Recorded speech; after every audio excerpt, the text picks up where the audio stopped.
73편입니다.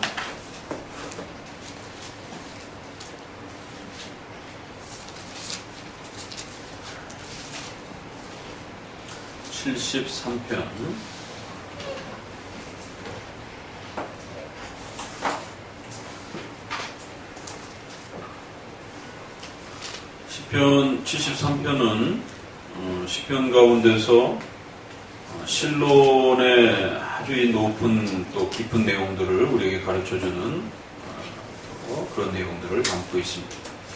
특별히 신적 작정과 그 섭리 속에서 일어나는 하나님의 놀라운 그 역사와 하나님의 뜻을 우리에게 또 잘 드러내고 있습니다. 우리가 주일 오후에 웨스트민스터 신앙고백 3장 신적 작정이라고 하는 하나님의 절대 주권, 하나님의 뜻, 하나님의 신적 계획, 하나님의 절대 지존하신 하나님의 권능 속에서 모든 일을 원하시는 대로 계획하시고 뜻하시는 그런 하나님의 절대권, 이러한 그 작정, 하나님의 작정에 있어서는 이러한 그 하나님의 절대권이 아주 중요한 개념이라고 말씀을 드렸습니다. 하나님의 작정을 배우는 데 있어서 작은 일에서 모든 큰 일에 이르기까지 모든 일들을 하나님이 원하시는 대로 작정하시고 계획하신다라고 하는 이 정의가 가장 중요하다라고 그랬죠. 그런데 이 정의를 내리자마자 바로 따라붙는 것은, 주의해야 될 것은 죄의 문제, 그 다음에 인간의 그 죄를 짓는 인간의 의지에 대한 문제, 이런 부분들이 아주 중요한 해결해야 될 문제로 서 있습니다. 왜 한국교회가 예종론을 이렇게 싫어하는가? 그 예종론도 이 하나님의 작정 안에서 다루어지는 또 내용입니다. 그러니까 하나님이 우리의 구원의 문제와 우리 인간의 생명의 그 모든 운명 전체를 지배하시는 이러한 하나님의 권능, 또 더 나아가서는 구원의 문제뿐만 아니라 우리의 삶 전체를 하나님이 원하시는 바대로 계획하시고 결정하시고 그 결정하신 바대로 그렇게 하나님이 역사해 가신다라는 이런 하나님의 그 절대권을 왜 이렇게 인간이 싫어하는가? 그래서 그것은 단편적으로 예정론을 싫어하는 형태로 나타나기도 하고요. 또 더 근원적인 형태로는 하나님의 절대적 권한을 싫어하는 이런 형태로 나타나기도 합니다. 왜 이렇게 하나님의 그 절대권, 이런 예정론을 이렇게 싫어하는가?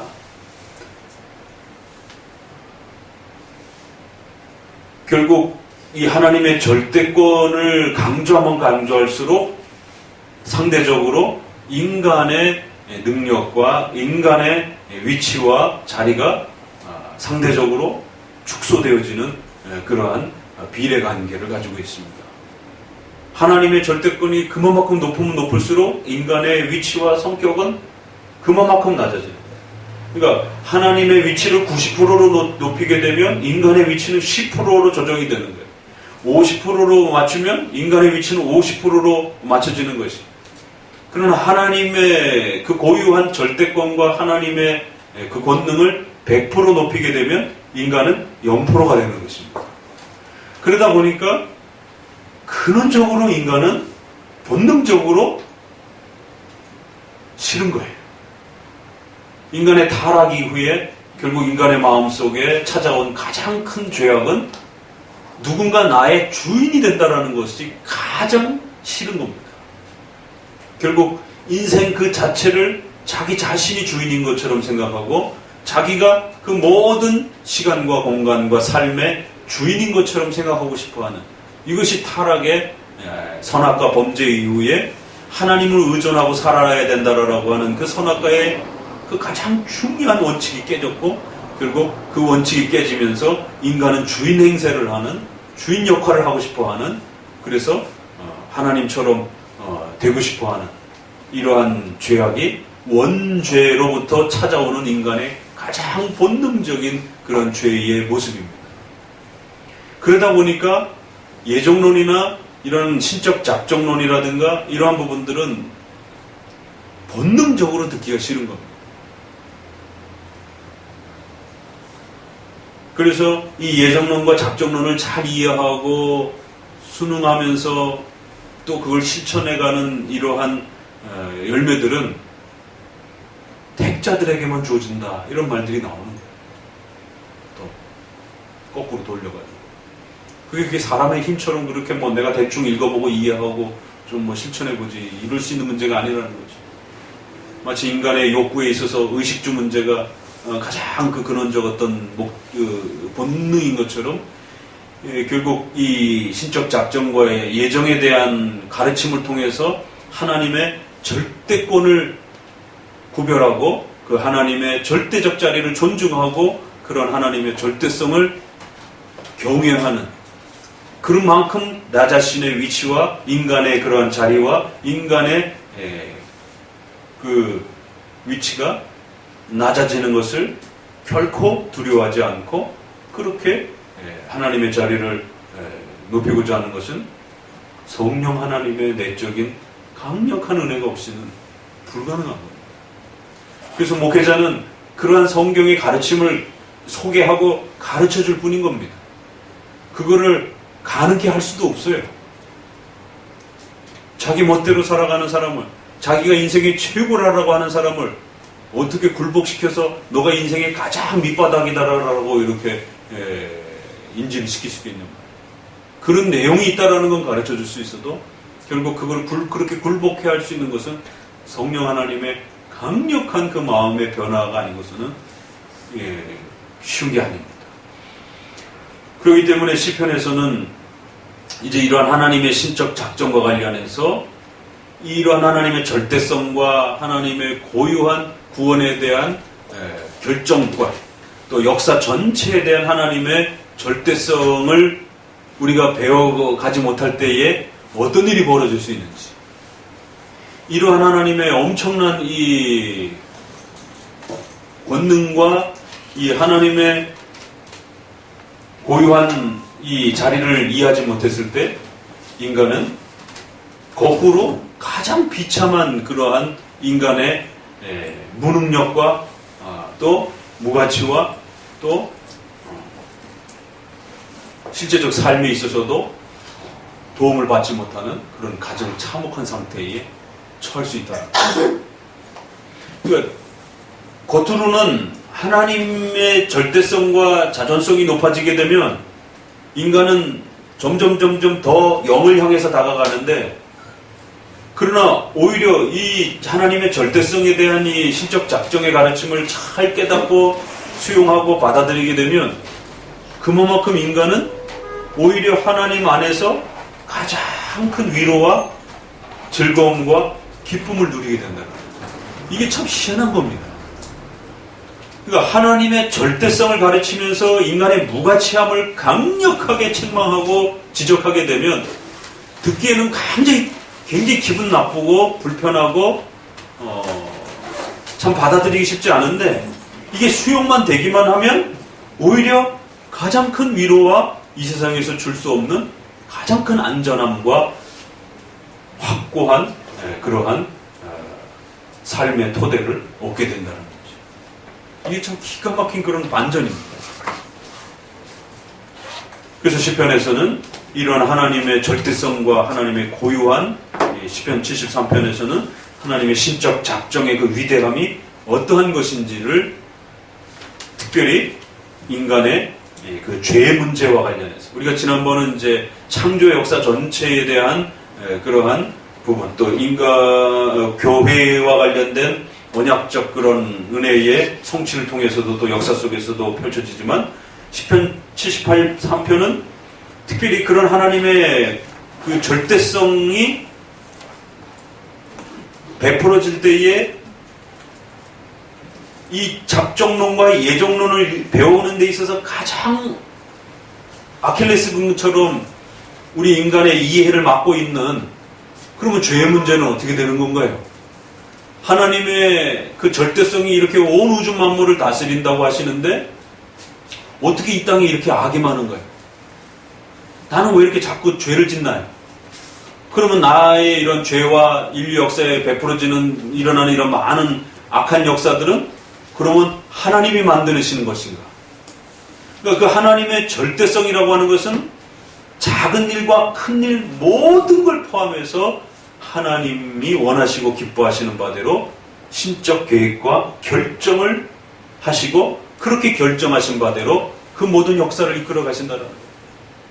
그러니까 가장 작은 것은 바이러스와 세포의 가장 그 작은 원자나 이러한 그 작은 단계로부터 가장 큰 단계는 저 우주의 가장 넓고 큰 내용까지, 또 가장 작은 범위는 내가 내 인생의 삶의 선택에 대한 문제로부터 시작해서 더 큰 인류의 역사 문제는 이 지구에서 일어나는 수많은 그러한 국가와 사회 속에서 일어나는 거대한 인간의 삶의 역사 전체, 이렇게까지 생각할 수 있는 거예요. 이 모든 것이 하나님이 원하시는 바대로 선과 악을 포함하여 그 모든 것이 하나님의 뜻과 결정과 작정 속에서 그렇게 작정되었고 그렇게 계획하신 바대로 그렇게 통치되어지고 섭리되어진다라고 말하는 겁니다. 하나님의 절대권이란 그런 것이에요. 그래서 이걸 신약에서는 뭐라고 표현하냐면 머리털까지 세신 바 되셨다. 너 하나님이 할 일이 없어가지고 우리 머리털 세고 계신 건가? 현대의학이 밝혀낸 놀라운 사실은 머리털이 뭐 하루에 100개가 빠지고 뭐 100개가 그 100개 이상 되는 부분이 새로 난다라고 이렇게 그 정도는 밝힌다 보더라고요. 근데 그렇게 수시로 바뀌는 머리카락을 하나님이 다 헤아리고 계신다 이렇게 말하는 거예요.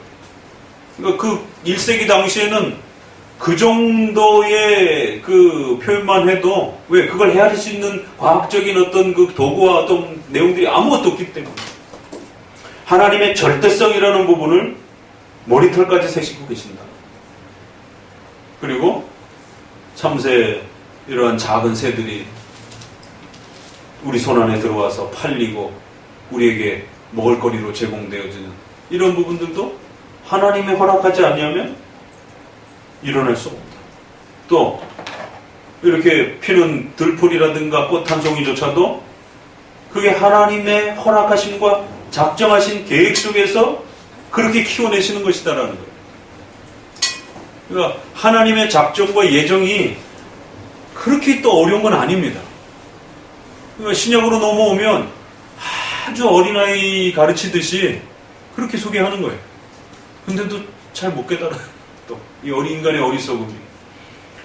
그래서 시편에서는 이제 이런 하나님의 절대권이라고 하는 절대적 하나님의 전능하심이라고 하는 이 신적 작정을 이해하기 위해서는 반드시 이 악에 대한 문제.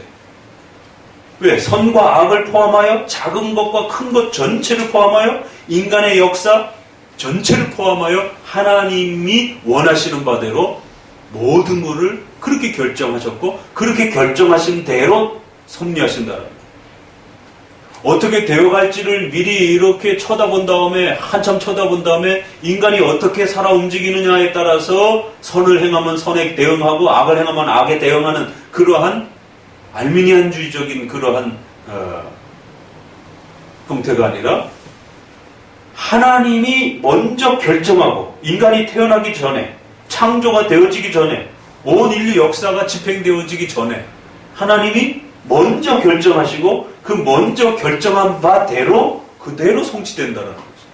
그러니까 신론을 이해하는 데 있어서 하나님의 주권에 의지하고 해, 하나님의 뜻대로 해, 하나님을 의지하면서 해 라고 일반 교회에서도 그렇게 설교하지만 이것을 알미니안주의적으로 배워가지고는 인본주의적인 그런 신관들을 갖고 있어서 하나님의 주권성과 하나님의 작정이라고 하는 이 절대성의 개념을 우리 개혁주의가 말하는 칼빈주의에서 말하는 하나님의 절대적 결정이 선결정이라는 것.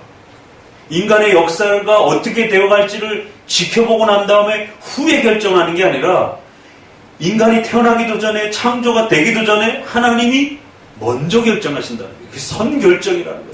역사 전에 먼저 결정하신다는 거예요. 그러니까 표현은 비슷한데 하나님의 뜻대로 해야지. 하나님이 지켜주실 거야. 하나님이 역사하실 거야.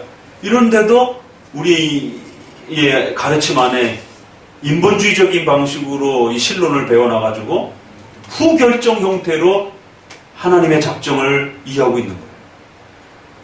그래서 성경은 끊임없이 선결정이라라고 인류 역사 전체가 일어나기 전에 먼저 하나님이 결정한 것이 신적 작정이고 다만 그 신적 작정이 집행되어져 가는 방식 속에서 마치 후결정처럼 우리가 악을 범하면 그 악에 대해서 하나님이 책망하시기도 하고 선을 행하면 칭찬해 주시기도 하고 악의 역사가 일어나면 그 악한 그 어떤 역사 때문에 일이 틀어지기도 하고 또 선을 행하면 그 선의 역사 때문에 어떤 일이 잘 되기도 하는 이런 후행적으로 뒤에 일어나는 그런 열매적으로 보여지는 그런 역사들이 있어요. 인간은 그렇게밖에 인식이 안 됩니다. 그래서 성경은 그런 인간이 느껴지는 인식대로 히스기야가 하나님 앞에 기도함으로 그래 하나님이 원래 지금 당장 죽이려고 하신 하나님의 뜻을 이사야가 전했는데 히스기야가 기도함으로 15년을 연장했어요. 그러면 죽이기로 뜻하신 것과 15년을 연장한 것의 차이는 도대체 뭡니까? 그럼 하나님이 이랬다 저랬다 하는 거냔 말이에요. 그러니까 보통 이 히스기야의 이러한 그 표현을 인본주의적인 그런 형태로 신론으로 이해를 하는 겁니다. 그래서 하나님의 그런 계획과 하나님의 뜻도 우리가 기도하고 우리가 간절히 달게 들면 얼마든지 바꿀 수 있다라고 이렇게 생각을 하는 이러한 알미니안주의적인 인본주의적인 신관을 갖고 있는 거죠.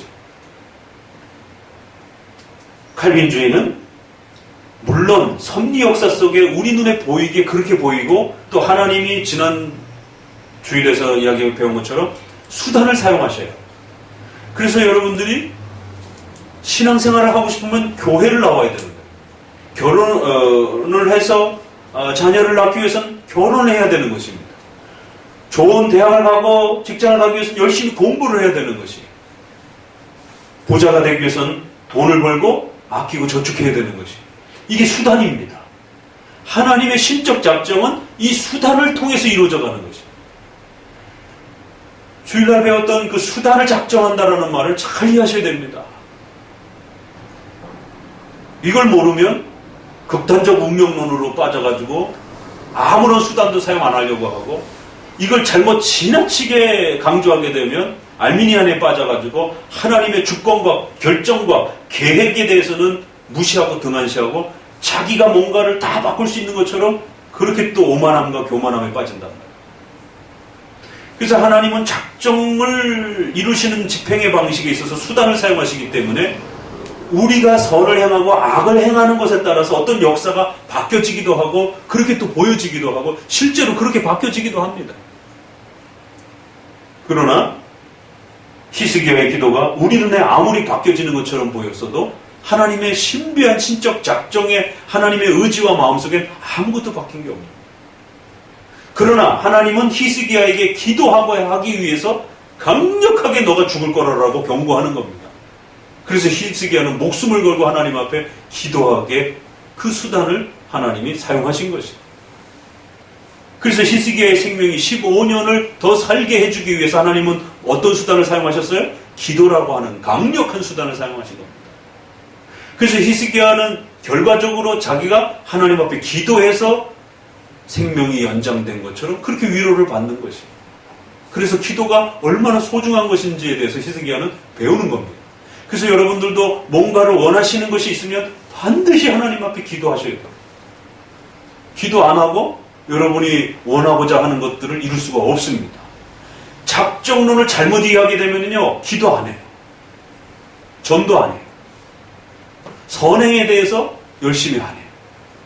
실제로 그런 일들이 벌어집니다.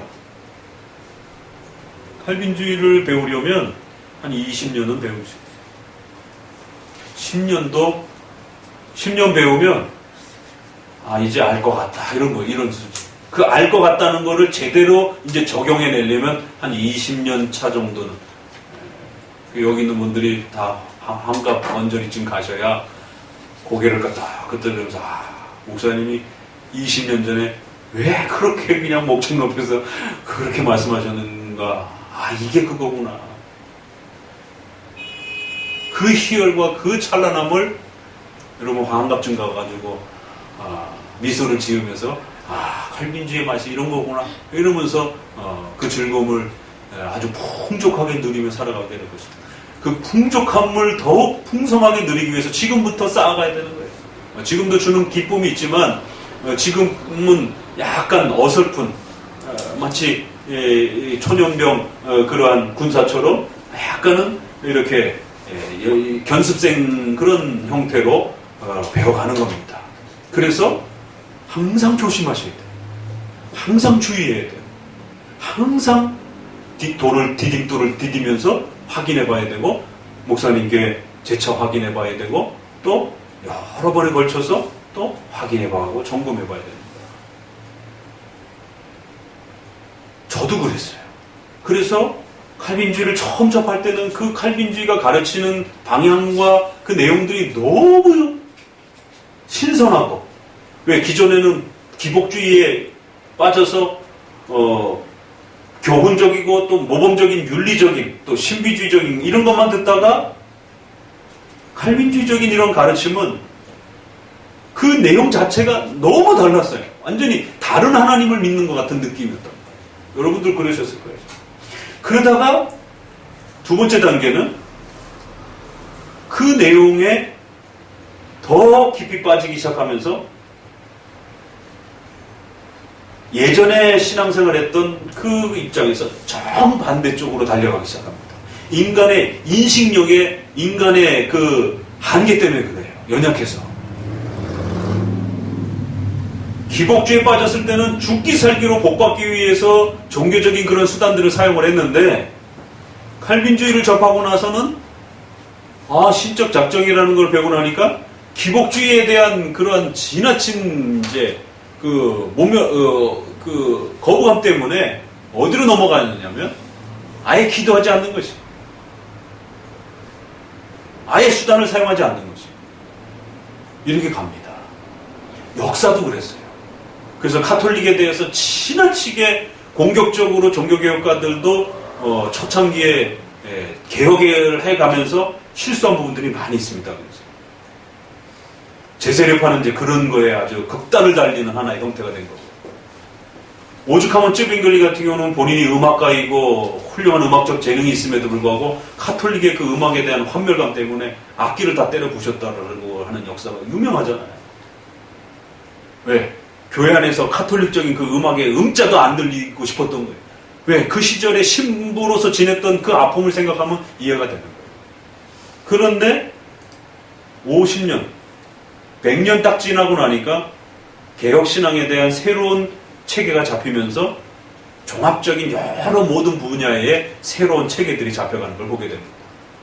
그래서 음악에 대한 새로운 인식도 여러 각도로 진행이 되다가 이제 교회의 찬송이 시편 찬송으로서 이렇게 자리 잡아가는 그 과정들도 생겨지게 되고, 또 성례전에 대한 부분들도 어떻게 행해야 될 것인가에 대한 이런 문제들, 또 온 논쟁, 복식 논쟁 같은 이런 문제들도 카톨릭의 이 화려한 의상 때문에 교회 안에서 그 어떤 다른 의상도 입지 못하도록 그런 강력한 저항감들이 있었던 거예요. 영국에서 특별히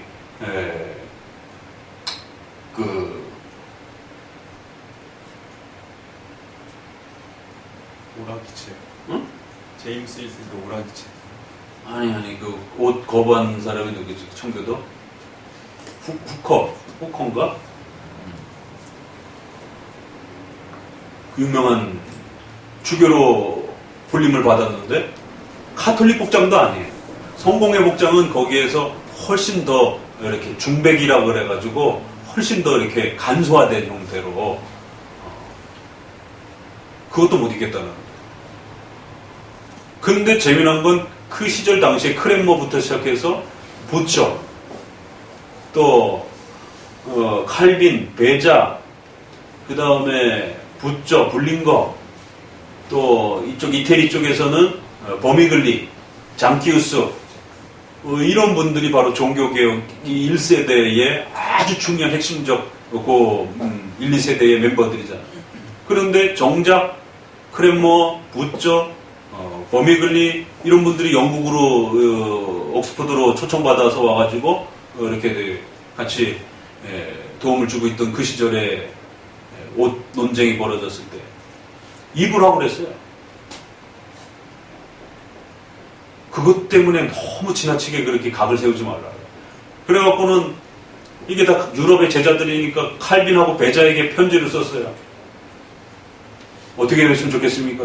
칼빈하고 베자 입을 하라고. 왜 그거 갖고 싸우고 있느냐. 근데 후커는 못 읽겠다라는 거예요. 왜? 성경이 없다. 결국 성경적이냐라는 거를 어떻게 그 성경의 문자의 그 표현들을 성경적이다라고 하는 이제 이 오직 성경에 대한 잘못된 이해들 때문에 오직 성경이라는 거를 어떻게 적용해야 되는지 많은 시행착오들이 일어나는 거예요. 그래서 제세례파처럼 문자적으로만 있는 걸로 적용하려고 하는 이제 이런 극단파들도 일어나게 되고 그럴 때에 칼빈주의가 말하는 오직 성경이란 문자로 있는 것만 적용하는 그런 개념이 아니에요. 문맥의 추론을 통해서 웨스트민스터 리포트에서 나오잖아요. 문자적 명백한 것도 받아들여야 되고 그 문맥의 추론을 통해서 교리적으로 나오는 거예요. 그렇게 되면 삼위일체, 유아세례 이런 거 성경에 문자적으로 없어요. 그러면 다 버려야 됩니다. 그러니까 결국 이런 개혁의 이러한 바른 방향성에 있어서 시행착오를 걷는 과정 중에 이 작정론 부분도 역시 마찬가지로 그런 이제 오해들이 발생이 되면서 카톨릭이 선행을 통한 구원을 가르쳤던 그러한 오늘날과 같은 이러한 기복주의적인 그런 형태에 있다가 전적인 하나님의 은혜요, 하나님이 모든 걸 결정한다라는 이런 가르침을 듣다 보니까 인간의 선행과 이런 행위들은 무가치한 거구나 라고 하는 극단적 사고들을 갖게 되면서 결국 수단을 등한시하게 돼요. 그러다 보니까 교회를 등한시하게 되고 나중에는 제세례파가 등장해서 목사님도 필요 없다라고 만인제사장을 가르쳤더니만 그걸 구원론에서 적용을 해야 되는데 교회론에서 적용해가지고 교회도 필요 없고 목사님도 필요 없고 수단의 이러한 등한시함들이 결국 기도도 하지도 않게 되고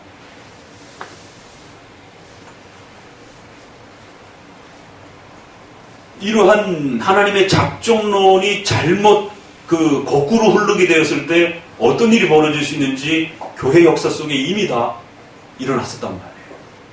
그래서 그런 부분들을 우리 이제 한국교회에 있는 성도들이 또다시 배워가면서 같은 실수를 반복할 수가 있어요. 그래서 신적 작정론을 이야기할 때 하나님의 절대 주권 속에서 모든 일들이 일어난다. 그 모든 일에는 선과 악 전체가 포함되는 것이 이거를 가르치려면 반드시 극복해야 되는 문제가 그럼 악은요? 악도 하나님의 모든 역사 속에 작정된다라고 말을 하는 것이 이 작정론이에요. 그래서 종교개혁 초기에는 악은 빼자 이런 논의가 이제 나오기 시작한 거예요.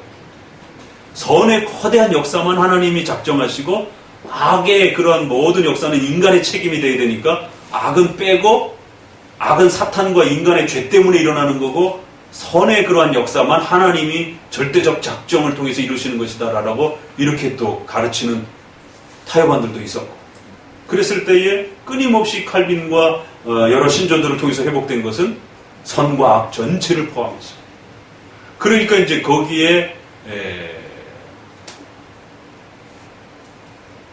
로마 카톨릭의 유명한 그러한 피기우스라고 하는 예정론을 반대하고 작정론을 공격한 이런 유명한 이제 로마 카톨릭 사람이 비판하면서 그러한 비판들이 100년 뒤에 도르트 신조에서 알미니안주에서 똑같이 일어나는 거예요. 똑같은 질문으로.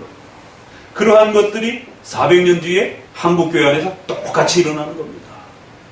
악은 그럼 어떡할 거냐? 그럼 하나님이 악한 신이냐? 악의 주인이냐?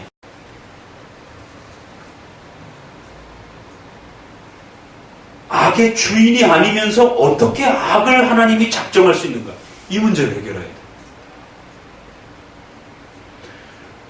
이 작정론을 제대로 잘 이해하고 깨닫기만 하면 우리의 인생 전체가 하나님의 통치와 다스림과 하나님의 뜻에 달려있다라고 하는 이 엄청난 마치 그 영적인 보화의 그 문이 그냥 활짝 열어 제끼는 거예요. 인생의 삶에 있어서 이보다도 더 기쁘고 즐거운 그런 가르침이 과연 있을까 정도로 이것은 인간에게 있어서 죄에서 구원받았다라고 하는 이 칭의의 이 복음에 못지않은 하나님이 우리의 전 인생을 지키시고 보호하신다라고 하는 이게 설교 들을 때는 끄떡끄떡 하는데 이 문 나가자마자 차 운전하면서 이거 사고 나면 어떡하지? 이 강박증 있는 사람들 불안해지기 시작하고 또 집에 가면은 주변 가정 내 아직 풀지 못한 문제들 또 직장의 문제들 그러니까 우리 인간이 짊어지고 있는 그 모든 문제들이 우리 여기를 나가는 순간부터 또 파고들기 시작하는 거예요. 그래서 또 고민하게 되고 또 고민하게 되고 그래서 그 고민이 해결되지 않으면 인간적 수단과 방법을 쓰게 돼요. 세상 사람들처럼 결국 불의한 방식으로라도 어떻게 해서든지 그 방법을 해결하기 위한 시도를 하게 되는 거예요. 그런 가운데 결국 신자는 양심의 가책을 느끼면서 또다시 괴로움 속에서 괴로워하기도 하고 그나마 좀 양심의 가책이 있는 사람은 다행이죠. 그걸 죄라고도 생각하지도 못하고 버젓이 그냥 막 행하기도 하고 그러니까 세상 사람들이 봤을 때 어떻게 신을 믿는 사람들이 저렇게 우리보다도 더 악한 방식으로 삶을 살지 이해를 못하는 거예요. 그러니까 신인식이 잘못되니까 그냥 그렇게 살아가는 겁니다. 동성애 문제 시작해부터 정치 문제부터 시작해서 이런 모든 부분들이 다 어디서 나오냐면 이 신인식에 대한 문제. 자기들이 믿는 신이 어떤 분이신지에 대한 분명한 개념이 정립이 안 돼 있는 거예요. 그래서 이 작정론은 예정론도 그렇지만 작정론은 좀 더 범위가 큰 거죠. 예정론은 구원과 관련된 문제이고 작정론은 그것보다 더 넓어서 창조 역사 전체를 하나님이 결정하고 계획하신다라고 하는 하나님의 통치를 말하고 하나님의 신적 계획을 말하는 거예요. 그러니까 여러분들이 이 작정론을 깨닫는 거는요 우주의 깊이를 보는 거예요. 뭐 그렇게 비교하면 조금 좀 피부로 좀 더 와닿을 수 있어요.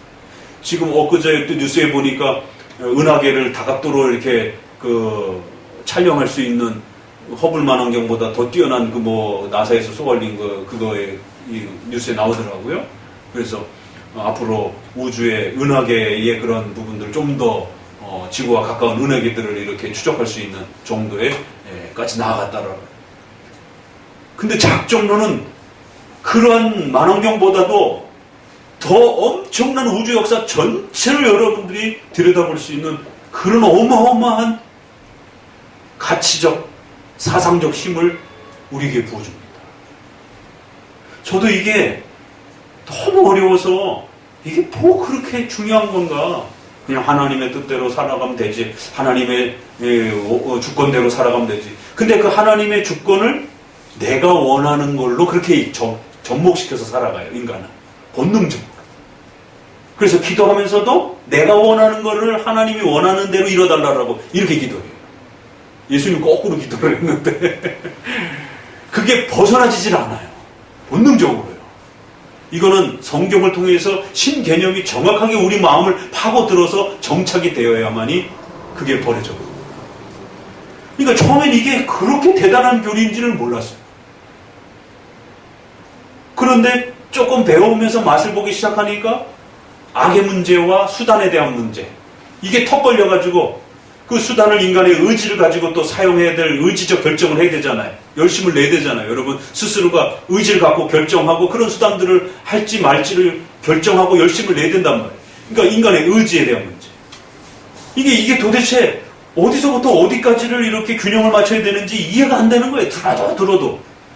그러다 보니까 편하게 생각하기를 그냥 하나님이 다 하시는 거구나 이렇게 생각하면서 악에 대한 무책임함 또 수단에 대한 무책임함들이 따라 붙는 거예요. 그러니까 글을 읽으면서 이런 가르침을 들으면서는 이런 가르침이 참 좋구나라고 생각하는데 삶 속에서는 나태해지고 게을러지는 이런 일들이 상반되게 벌어지는 겁니다. 그래서 교회 목회자가 그러한 성도들의 그 적용의 수준을 신속히 체크해주고 뭐가 모자른지에 대해서 빨리빨리 교정해주면서 끌고 가줘야 됩니다. 어거스틴이 그런 표현을 씁니다. 이 예정론과 작정론은 너무 어마어마한 보안데 이거를 잘못 먹으면 체해가지고 몸을 해야 할 수 있는 거죠. 근데 이걸 안 먹으면 영양실조가 걸려요. 이걸 이제 버미글리라고 하는 또 그 유명한 칼빈 시대의 종교개혁자는 약에 또 비유를 해서 이게 어마어마한 약인데 이 약을 의사가 잘못 쓰게 되면 항생제를 써야 할 환자에다가 비타민만 계속 주는 거예요. 비타민을 줘야 될 환자에게 항생제라고 하는 센 그러한 약을 집어넣어 주게 되면 환자가 몸의 부조금 때문에 잘못하면 죽을 수도 있다. 예정론과 작정론이란 그렇게 어마어마한 거라는 거예요. 이걸 제대로 잘 배우고 이해하기만 하면 여러분의 인생의 삶의 태도와 자세와 또 삶의 그 열매들이 180도로 달라집니다. 그런데 이것을 어설픈 의사가 그래서 이제 지난번에도 예정론 할 때 특정한 대상을 이렇게 지목해가지고 선택됐느냐 안 됐느냐 이렇게 가르친다든가 이러면은 그런 목회자는 아주 성도의 영혼을 죽이는 그런 위험한 짓을 하는 것이다라고 이렇게 경고하는 것처럼 목회자는 이 작정론과 예정론은 신경외과에 해당이 되는 아주 고도의 그러한 기술을 요하는 그런 분야라는 거죠. 그래서 어설프게 지도자가 이 작정론과 예정론을 성도들에게 던져놓게 되면 운명론에 빠지게 되고 알미니안주의로 빠지게 돼요. 예정론을 가르치면서도 알미니안주의로 빠지는 거예요. 그럴 수밖에 없는 예지예정이라고 하는 도르트 총회의 그러한 예정론이 있기 때문에 그런 거죠. 그래서 여러분들이 이 작정론의 이 신비로움과 이 위대함들의 칼빈주의가 왜 그토록 심혈을 기울이고 이 부분을 성도들에게 회복시키려고 온 힘을 기울이는지, 거꾸로 사탄은 교회 안에서 여러 수단 방법을 동원해서 이러한 작정론을 빼앗아가려고 그토록 몸부림치는지. 그럴 때 이제 오늘 시편 73편은 특별히 그 악에 대한 문제에 집중하면서 그러면 하나님은 악의 주인인가?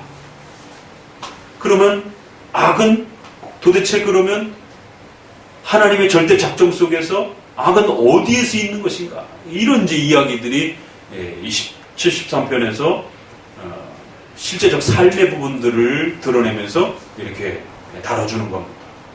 그러니까 여러분들이 이것을 읽으면서 웨스민스터에 대한 그 작정론 3장에 대한 부분, 그래서 정의, 모든 것을 하나님이 계획하시고 결정하신다. 그럼에도 불구하고 하나님은 악의 주인은 아니다. 악을 충동한다든가 악을 원한다든가 악을 만드는 그런 방식으로 악을 작정하신 건 아니에요. 그러면 다른 방식이 있다라는 거예요. 아담의 타락을 하나님이 모른 게 아닙니다. 몰랐다고 하면 무능력한 하나님이 되는 거고 하나님이 그걸 원했다고 그러면 하나님 악한 신이 되는 거죠. 이렇게도 말할 수도 없고 저렇게도 말할 수 없는. 그래서 다른 방식으로 말을 해야 되는 겁니다. 그래서 피규스도 그렇고 알미니우스도 그렇고 그 부분을 강력하게 공격한 거예요. 그럼 하나님이 악의 주인이냐? 너네처럼 가르치면. 그러면서 본인들은 악의 책임은 인간에게 있는 거다. 선한 역사만이 하나님에게 있는 것이다. 이런 식으로 성도들에게 가르쳐야 된다라고. 그럴 때 칼빈부터 종교개혁자들은 그렇게 하면 하나님 무능력한 하나님이 된다. 그렇게 되면 인생은 성도들은 실제적으로 삶 속에서 고난과 어려움에 빠졌을 때 극도로 심각한 좌절감과 낭떠러지기로 곤두박친다. 왜? 하나님이 안 도와준다고 생각하기 때문에. 그런 신이라면 어떻게 믿을 수 있겠느냐. 그러니까 악에 대한 문제가 비록 우리 인간이 배우기에는 상당히 예리하고 참 어려운 문제지만 반드시 이 문제를 뚫고 넘어가야 된다라는 거예요. 그래야 하나님의 신적 작정의 그 위대함이 여러분에게 아주 환한 빛처럼 또 환자에게 죽어가는 사람에게 암 환자에게 그 유일한 치료책처럼 여러분의 인생을 180도로 확 바꿔놓는 그런 어마어마한 기쁨과 위로를 주게 만든다는 거죠. 그럼 어떤 방식으로 웨스민스터에서 말합니까? 하나님은 악을 처리하실 수 있고 인도하실 수 있고 다스리실 수 있다. 악을 충동하고 원하는 방식은 아니랄지라도 악을 통치하시고 다스리시고 처리하시고 이끄실 수 있다는 거예요. 그래서 하나님은 악을 허용하신다. 그래서 하나님의 작정 속에 허용적 작정이라고 하는 그런 표현으로서 하나님의 작정을 표현하는 법을 배워야 된다. 그래서 악과 관련해서는 인간의 책임을 분명하게 말하면서 그 악을 범한 건 인간이고 사탄이다라고 하는 분명한 악의 책임성을 이야기하면서도 동시에 그럼에도 근원적으로 그 악의 모든 역사조차도 하나님의 주권적 작정 속에 일어난다는 겁니다. 그래서 칼빈은 가까운 원인, 먼 원인 정도로 이렇게 표현하기도 합니다. 웨스민스터에서는 제1원인, 제2원인 이렇게 표현하기도 했고요. 허용적 작정, 하나님의 그 허용적 작정의 다른 표현은 또 적극적 작정, 하나님의 능동적 작정. 그냥 작정, 그 다음에 허용적 작정. 이 정도로 이렇게 표현을 한 겁니다. 그래서 죄와 관련해서는 하나님께서 죄를 막 만들고 선을 하나님 만들어 주시는 것이죠. 그러나 죄는 그런 방식으로 하나님이 작정하고 통치하고 이끌어가시는 게 아니라는 거죠. 그래서 죄에 대한 책임은 분명히 우리 스스로 느낄 줄 아셔야 되고, 그럼에도 불구하고 유기의 원인과 죄의 그 근원적 그 원인은, 가까운 원인은 인간 자체에 있어요. 그럼에도 불구하고 그 근원적 악의 역사의 근원적 원인은 신적 작정 속에 있는 겁니다. 그러니까 로마서에서 그래 그럼 우리 죄나 짓자, 이런 오해가 또 금방 발생이 되는 거예요. 아니, 악의 죄의 근원적 원인을 하나님에게 돌린다고요? 이거 큰일 날 소리 아니에요? 하나님이 악을 원하신다는 방식이 아니고 악을 통치하시고 다스리는 방식으로서의 하나님의 근원적 원인으로서 하나님의 작정을 하나님의 근원적 원인으로 말하는 겁니다. 유기도 마찬가지. 그래서 하나님의 작정과 뜻이 아니고선 이 땅에 그 어떤 것도 일어날 수 없다라. 선과 악 전체를 포함해서. 무서운 교리입니다, 이게. 여러분의 인생 전체를 지배하게 되는 어마어마한 교리인 거예요. 이걸 제대로 잘 이해하고 깨닫게 되었을 때에 삶의 책임감이 어마어마해집니다. 내가 아침에 일어나서 살아 움직이는 모든 순간순간 하나하나가 전부 다 하나님의 계획하심과 하나님의 뜻 속에서 살아간다라고 하는 이 엄청난 신뢰감, 안정감. 마치 아이들이 어디를 움직여도 부모 곁에 있다라고 하는 그 안정감이 있을 때 아이들의 그 공포감이 없어지듯이 우리 안에 이러한 그 신의 바운다리 안에서 우리가 살아가고 있다라고 하는 이 엄청난 이 우리의 마음의 인식, 이게 쉽사리 우리 마음에 들어오질 않아요. 그래서 교회 바깥에를 예배 끝나고 나가자마자 마치 나 홀로 있는 것 같은 그런 불안한 느낌을 인간은 끊임없이 갖게 돼요. 그래서 질병이 찾아오면 불안해지게 되고, 직장의 문제 이런 부분에 떨어지게 되면 불안해지게 되고, 또 결혼의 문제에 있어서 배우자가 안 나타나면 이러다 늙어 죽는 거 아닌가 그러고, 개혁교회 다니면 안 되겠다. 청년들도 없는데 이런 이야기들이 나오는 거예요. 그러니까 하나님 저기 복음주의 교회 가서 결혼하고 올게. 이런 발상들이 나오는 겁니다. 하나님 직장의 문제가 이렇게 어려우니까 십계명에서 벗어나는 방식으로 직장의 문제를 좀 일단 먼저 해결하고 그 다음에 제가 하나님 앞에 개혁신앙을 하고, 이런 일이 벌어지는 거예요. 돈도 마찬가지예요. 여전히 아직 신인식이 정확히 안 박혀 있는 거예요. 겉으로 말할 때는 개혁교회의 교리를 어느 정도 얘기를 해요. 신론을. 그런데 우리 주변에 그 유명한 브랜드를 가진 그런 신학 교수와 목회자들이 정치적으로, 사회적으로, 교리적으로, 십계명적으로 그렇게 안 사시는 분들이 상당히 많습니다. 그래서 이제 성도들이 상당히 당황하게 되는 거죠. 떠올리 시스템도 그렇고 한국의 이런 남북 정치에 있어서 어떻게 개혁주의를 하면서 진보 좌파적인 이러한 그 사회 정치적인 이 역사를 이끌어가고 그렇게 적용하고 생각할 수 있는가? 이거는 역사, 종교계의 역사를 조금만 공부해보면 그렇게 할 수 없다는 게 금방 드러납니다. 왜냐하면 교회와 국가의 문제는 지난 2000년 동안을 지배하면서 정교 분리의 원칙이라고 하는 영역주권이라고 하는 게 바로 그 속에서 나오기 때문에 영국도 의회가 종교개혁을 일으킬 때에 왕당파와 의회파가 나눠져갖고 끊임없이 정치적 싸움을 했고 칼빈의 스위스 제네바도 역시 카톨릭이 지배하는 정치 세력과 새롭게 등장한 의회 세력 속에서 어떤 그 정치 영역 속에 속해서 칼빈주의와 개혁주의를 해야 될 것인지에 대한 정치적 판단을 끊임없이 해야 됩니다. 정치적 색깔은 다른데 국가와 교회 간이라고 하는 스타일 안에서 보수파와 우파가 결정이 돼요. 아니죠. 보수파와 좌파, 우파, 진보와 보수가 정신 똑바로 차리는 보수파와 우파는 똑같은 거지. 네? 아니죠 라고 얘기하는 진보와 보수가 나눠지는 거지. 어떤 가치관에 있어서 유교도 마찬가지예요. 유교적 가치관에도 상반 논리가 형성이 되면서 하나의 일정한 그 가치가 형성이 되면 그 반대 논리가 형성이 돼요. 그런데 어떻게 WCC에서 그 가치관을 그렇게 적용할 수 있을까? 괜찮다라고 생각하시는 거죠. 로마 카톨릭이 방문했을 때도 괜찮다라고 방문은 그 전에 상당히 보수적인 어떤 분으로 알려진 분들이에요.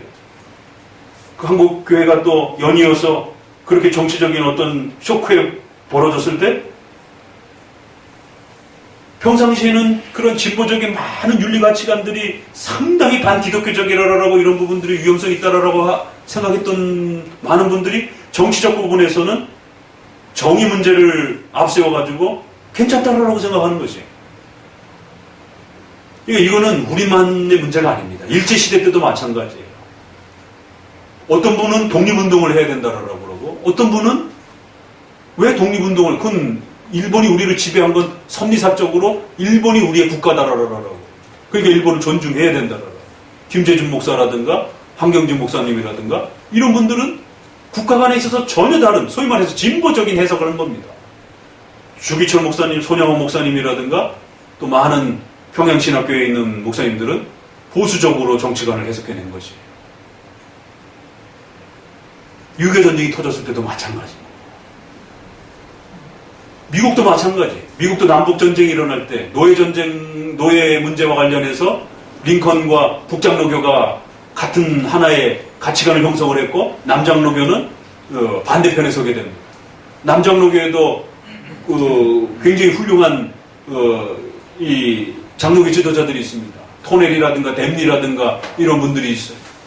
그런데 정치적 이 문제에 부딪혔을 때 하치에 대해서 어마어마하게 공격을 하고 하치의 그러한 판단에 대해서 아주 비성경적이라고 반기독교적이라고 얼마나 그 북장로교가 링컨의 그 정책의 입장을 들었던 것에 대해서 아주 엄청 그러니까 결국 전쟁이 일어나잖아요.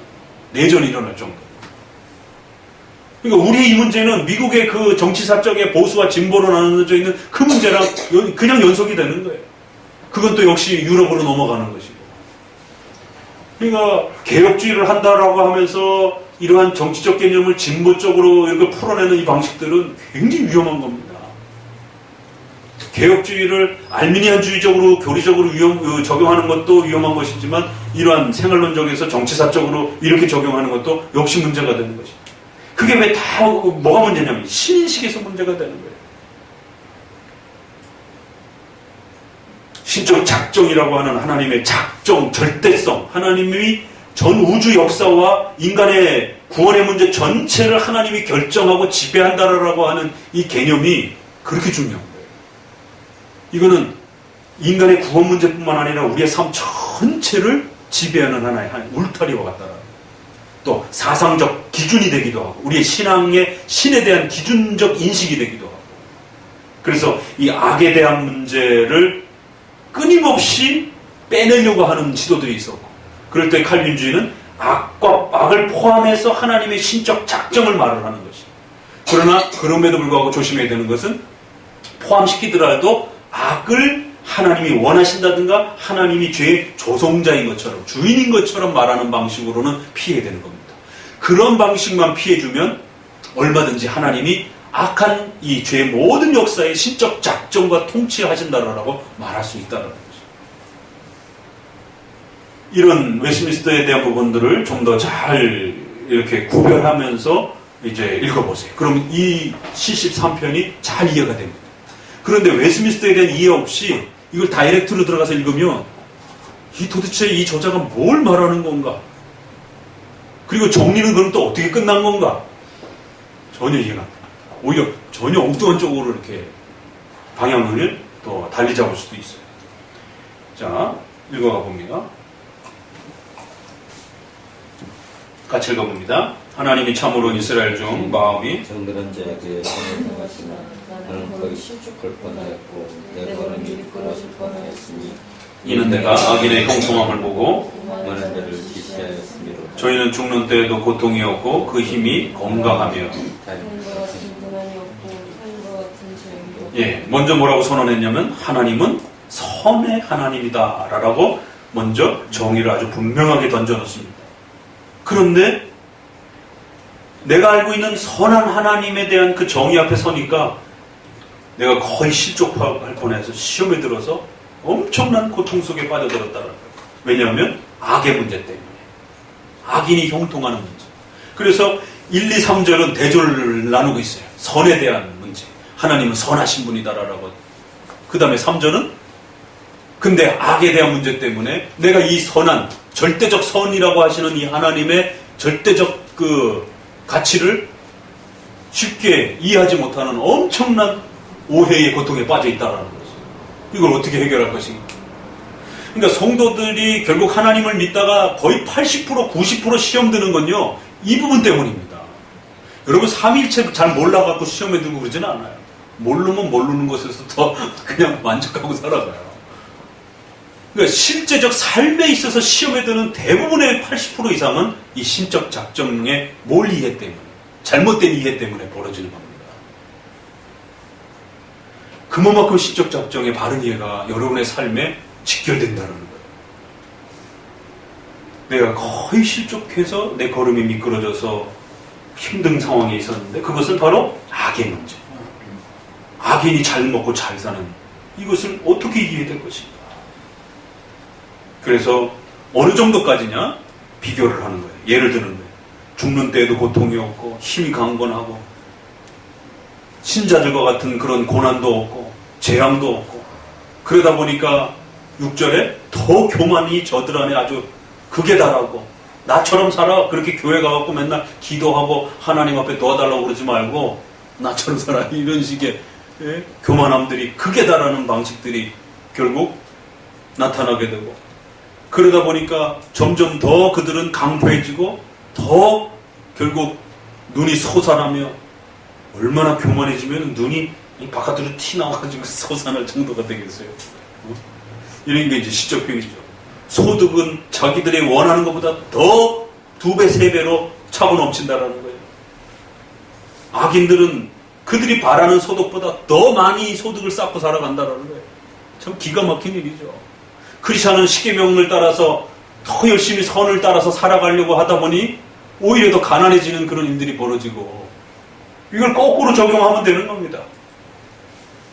이거 어떻게 해결해야 되는가? 기도를 해도 안 이루어지고 이러면 이제 시험이 드는 겁니다. 그래서 거만히 말을 하고 능욕하고 압제하며 이런 폭압적인 행태들이 점점 더 악인들 가운데 심각해지고 그래서 결국 어디까지 간다고요? 11절부터 읽어봅니다. 말하기를 하나님이 어찌하리랴 지극히 높은 자에게 지식이 있으랴 하도다. 볼지어다 이들은 악인이라 항상 평안하고 재물은 더하도다. 내가 내 마음을 정의하며 내 손을 씻어 무죄하다 한 것이 실로 헛되도다. 결국 이들의 이러한 악행 속에서 부자가 되고 부유하게 살아가는 이런 삶이 반복되면 될수록 그러니까 알미니안주의적인 사고방식인 거예요. 결국 이런 인본주의적인 하나님의 뜻대로 원칙대로 뜻대로 그렇게 살아서 될 문제가 아니라 항상 인간의 의지가 어떻게 판단하고 살아갈 것인가가 중요하다라고 하는, 그래서 나중에는 상황윤리라는 말까지 나오고, 대충 상황을 보고 판단해야지 너무 그렇게 십계명의 원칙 뭐 이렇게 하지 말라라는 거예요. 그래서 개혁신앙을 하면서도 또 십계명을 싫어하는 분들이 있어요. 이걸 어떻게 설명을 해야 될 건가? 누가 그 대표적인 분이죠? 개혁주의 문화관과 윤리관을 열심히 이야기하는데 십계명을 강조하지 않는 분이 있어요. 누구예요? 응? 문화관 하면 떠오르는 사람. 외국인주자예요? 외국 쪽이요?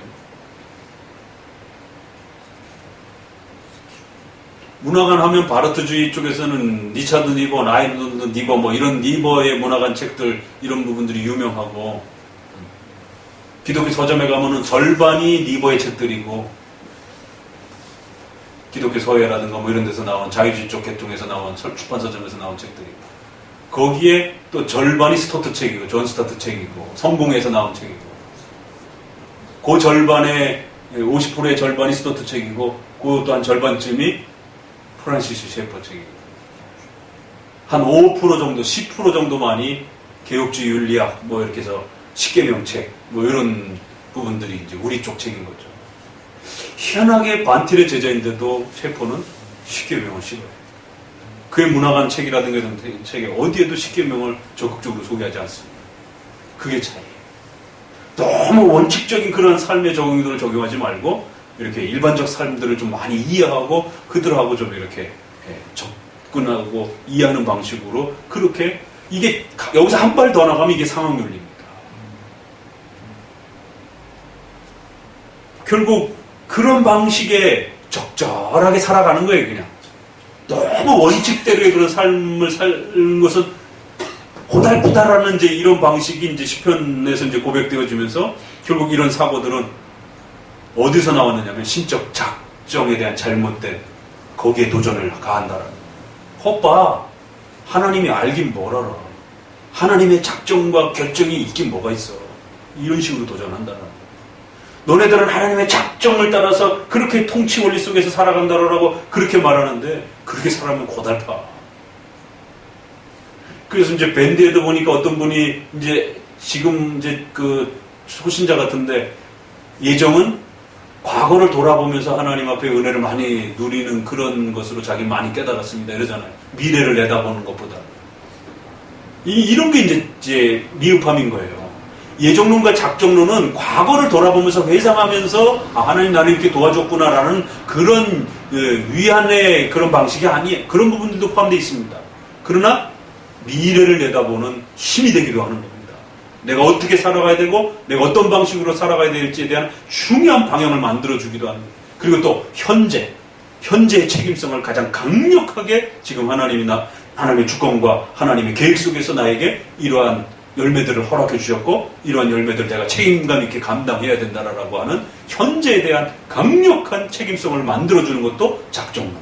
그래서 과거와 미래와 현재 전체를 지배하는 힘을 줍니다. 근데 대부분의 예정론을 과거적으로 교회에서 가르친단 말이에요. 이게 알미니안적 예정론이에요. 그래서 칼빈의 예정론을 구원론에서 다룬 것처럼 너무 신론에서 다루지 말고 저 구원에서 우리가 구원의 삶을 쭉 인생의 뒷부분에서 돌아보듯이 그렇게 과거적으로 돌아보는 형태로 예정론을 다뤄야 되지, 신론에다가 다루고 신적 작정론에 입각하여 삽시다 이렇게 강조하지 말라라는 것이. 그러니까 결국 이러한 부유한 삶과 이러한 부분들의 많은 교만함들이 뭘 공격하느냐 하면, 결국 하나님은 감찰, 하나님이 그렇게 모든 삶에 대해서 일일이 내려다보시고 그걸 결정하시는 방식이 아니라는 거예요. 우리의 삶이 우리가 어떻게 살아가는지를 하나님은 지켜보신 다음에 후행적 결정으로 결정하시는 것이지, 뭔가 하나님이 먼저 결정해놓고 하나님이 결정한 대로 우리의 삶을 끌고 가는 그런 방식이 아니에요. 이정론을 이렇게 조롱하듯이 공격하는 거예요. 하나님이 어찌하리냐, 하나님에게 지식이 있느냐, 하나님의 작정대로 되어져 가는 것이 아니라 하나님은 모른다라는 거예요. 알긴 알지만 결정하지는 못하시는 분이라는 거예요. 이게 그런 표현입니다. 이 조롱 속에. 그러니까 이제 13절에 원칙대로 살아가려고 했던 내 손을 깨끗이 씻어 무죄함 속에서 살아가려고 발버둥 치면서 그렇게 십계명의 원칙론을 신적 작정에다가 적용하려고 했던 이런 나의 이 희생과 헌신들은 참 이거 무의미하구나. 기도해도 응답도 잘 안 되고 더 가난해지게 되고 더 고통만 가중되고 이러한 이제 혼란을 이렇게 이야기하는 거죠.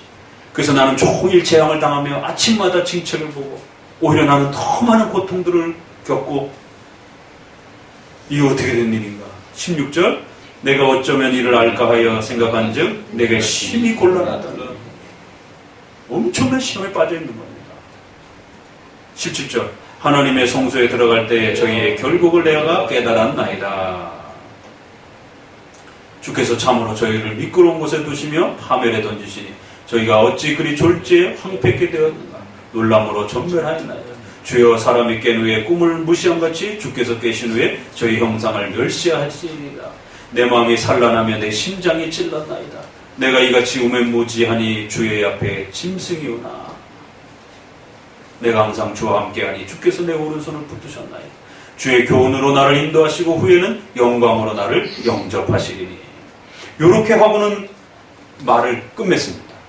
그럼 이 표현 속에 웨스트민스터에서 우리가 배웠던 신적 작정의 그 하이라이트와 포인트가 좀 이렇게 인식됩니까? 찾아내셔야 돼요. 다시 성경으로 들어가셔야 돼요. 이 표현에서 그러한 교리들이 나와야 되고 그러한 교리들에서 또 성경으로 들어가실 줄 아셔야 되는 거예요. 뭐라래요? 이 작정론과 이 작정에 입각하여 살아가는 삶의 이 섭리론을 이해 못할 때 우리 인생은 어떤 형태가 된다고요? 짐승과 같은 삶을 살 수 있게 된다고.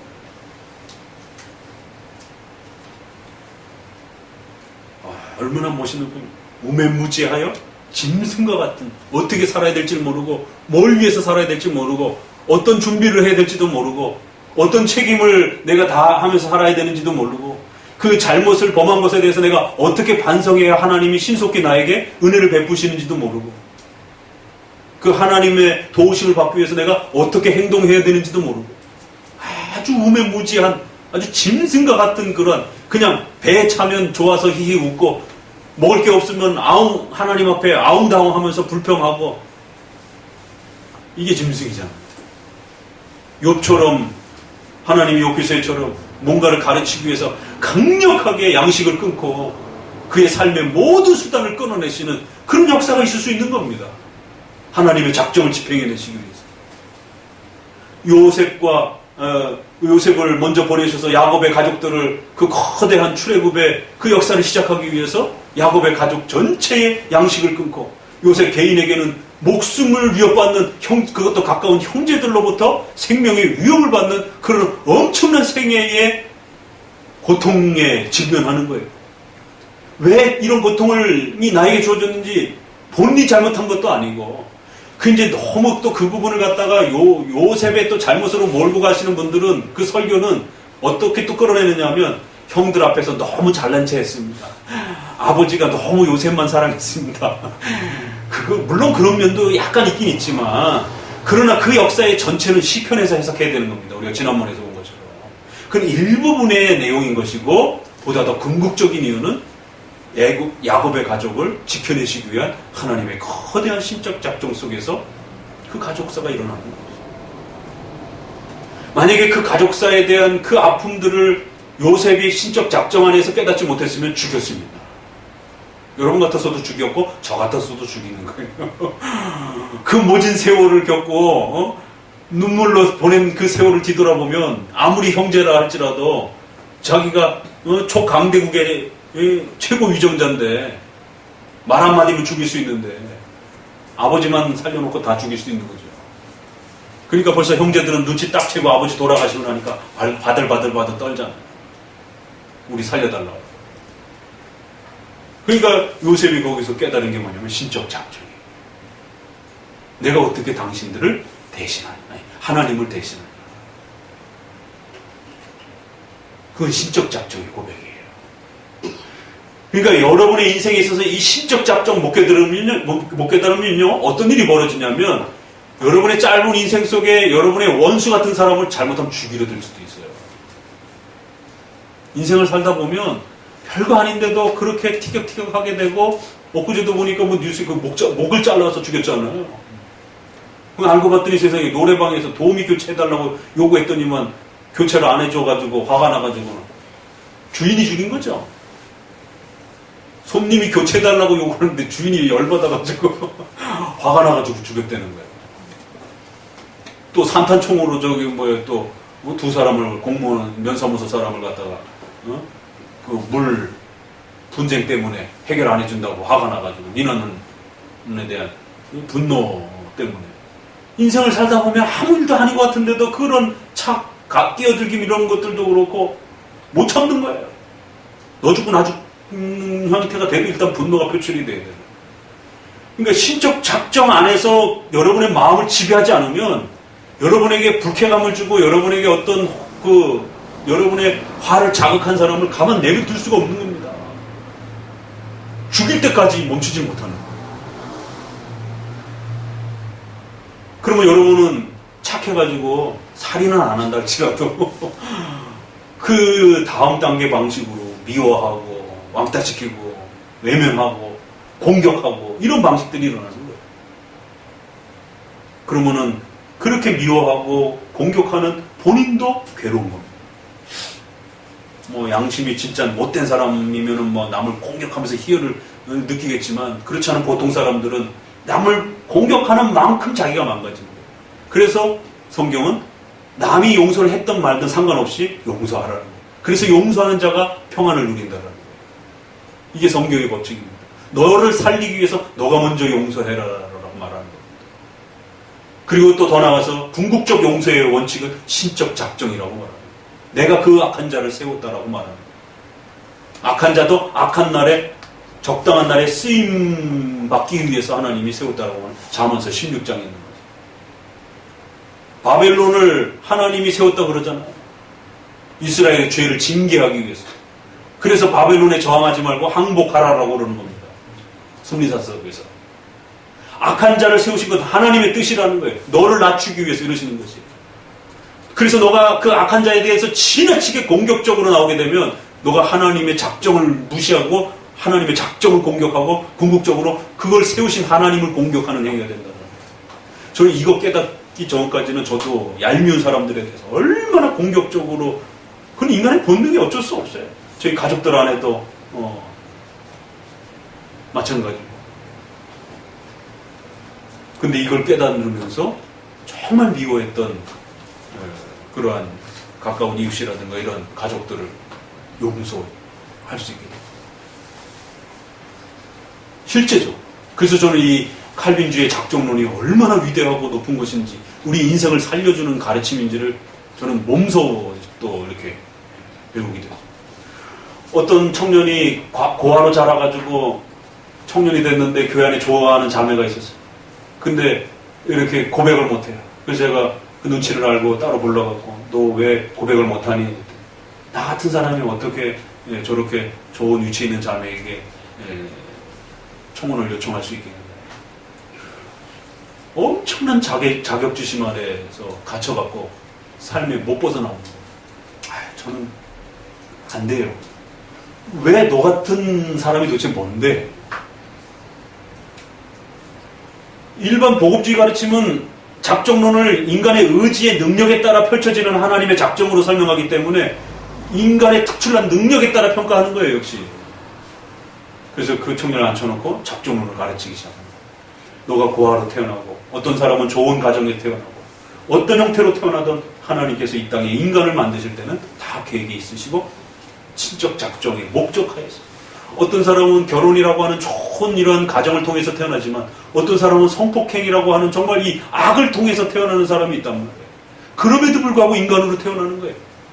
그런데 그렇게 태어난 사람이 인류 역사에 또 가장 큰 일을 하기도 합니다. 이게 하나님의 역사라는 거예요. 그래서 너의 인생을 그렇게 자학하지 말고 너의 인생을 하나님의 작정 속에서 바라봐야 된다. 왜 네 인생이 그렇게 하찮은 거냐? 왜 네 인생이 그렇게 나름 다른 사람들에 비해서 모자르다고 생각하냐? 그건 다 세상 사람들이 정해놓은 가치 기준이지. 그러니까 이 작정론의 가치관이 여러분 안에 안 들어가니까 기독교인들도 목사님한테, 전도사한테 시집 안 보내고, 장로님들도, 목사님들조차도 전도사들한테 딸 안 주는 거예요. 그래서 요즘에 40 넘어가는 그 전도사님들이 수두룩해요. 옛날에는 사모되는 것도 아주 막 사명감으로 생각하고 덤벼들던 그런 시절이 있는데, 지금은 얼마나 야갔는지, 이 집사님, 장로님, 이런 권사님 자녀들, 딸내미들을 사역자 저기로 안 보내. 왜? 그 고생이 훤하는 걸 아니까. 선교사 부인으로 안 보내. 1,000원짜리 들어오면 다 거절했다. 이게 현실입니다. 또 신분 차이, 또 장애 차이, 이런 부분들을 기독교인도 극복을 못하고 있어요. 그게 바로 이 문제 때문입니다. 하나님의 작정 속에서 하나님이 세우셨다라고 생각하면 얼마든지 극복할 수 있습니다. 근데 이게 극복이 안 되면 여전히 세상 사람들의 가치 기준에 따라서 그 인간의 능력에 따라서 사람을 평가하는 하나님의 역사 속에서 자신도 이웃도 평가하지를 않는 것이. 그래서 결혼이라고 하는 것도 이 인식 속에서 출발하고, 부모라고 하는 것도 이 인식 속에서 출발하게 되면 부모가 늙어서 정말 벽에 똥칠할 때까지도 부모를 감싸 안고 돌보는 겁니다. 또 자식이 갑자기 태어났는데 장애로 태어났어요. 작정론을 가진 자만이 끝까지 책임집니다.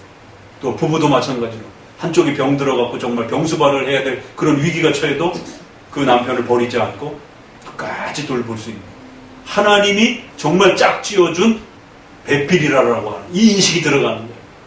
결혼식 주례에 그거 아무리 얘기도 소용없습니다. 왜? 인본주의적인 신관을 다 갖고 있기 때문에. 조금만 형편 나빠지면 다 이혼해버리는 거예요. 진짜 하나님이 짝지어주신이라는 개념을 잘 이해 못해요. 신적 작정론 안에서 나옵니다. 무지한 겁니다. 우매무지한 방식의 삶의 열매들이 그렇게 나타나는 거예요. 주 앞에 짐승처럼 살아가는 정말 그런 엄청난 피해들을 삶에서 겪게 되는 거죠. 근데 성소에 들어가서 깨달았고, 그래서 주의 교훈으로 나를 인도하실 때 내가 그거를 깨닫게 되었다는 거예요. 그럼 이게 뭐겠어요? 당연히 하나님의 신적 작정에 대한 바른 가르침을 말하는 거죠. 성소에 들어갔다 그러니까 예배드리다가 깨달았다, 또 이렇게 해석하는 이제 또 신비주의, 그래서 찬양하다가 그런 걸 깨달은, 그건 아니죠.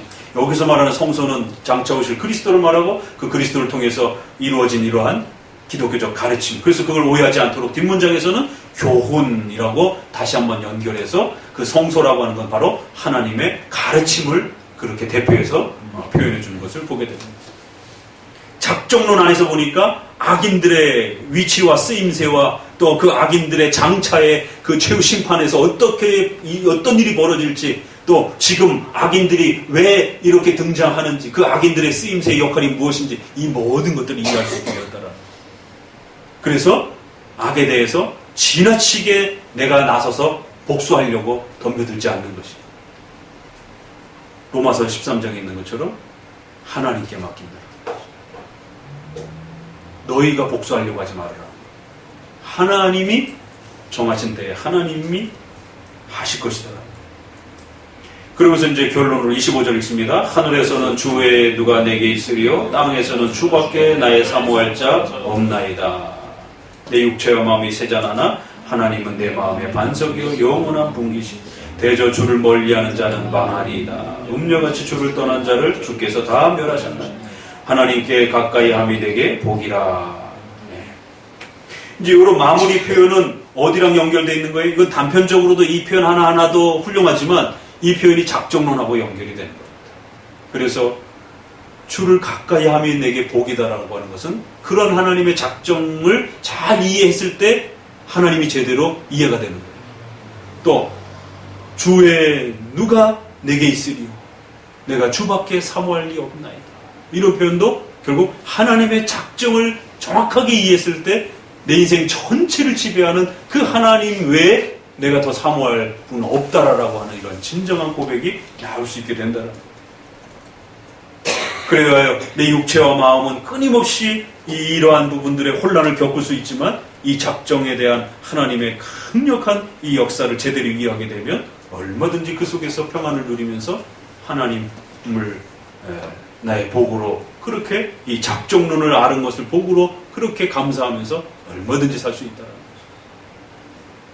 이 73편은 작정론과 관련해서 이 악의 문제를 왜 하나님이 허락하시는가? 왜 이 악을 사용하시는가? 하나님이 악을 사용하는 그 근원적 하나님의 뜻에 대한 부분. 어떻게 사용하시는가? 이런 부분들도 살짝 타치하고는 있지만 좀 더 원인적, 근원적 면들을 조금 더 강조하는 이런 부분으로 이렇게 소개하고 있는 것을 보게 됩니다. 73편 잘 묵상하셔서 여러분의 삶 속에 하나님의 주권과 하나님의 절대적 작정과 계획 속에서 그렇게 살아간다라고 하는 강력한 신적인 돌보심과 위로 속에 거기에 악까지도 사용하셔서 하나님의 뜻을 이루어 가시는 이런 어마어마하신 분이라고 해요. 그리고는 그러한 삶의 또 수단으로서 우리 안에 선과 악에 대한 책임을 묻는 방식으로 또 그렇게 또 하나님의 작정을 풀어 가시는 분이시다라는 것을 또 잘 이해해야만이 하나님의 절대권을 존중하면서도 또 우리의 선과 악에 대한 책임성을 또 강력하게 우리 마음에 또 느끼면서 살아가는 그런 조화가 일어납니다. 기도합니다. 하나님 감사합니다. 오늘 또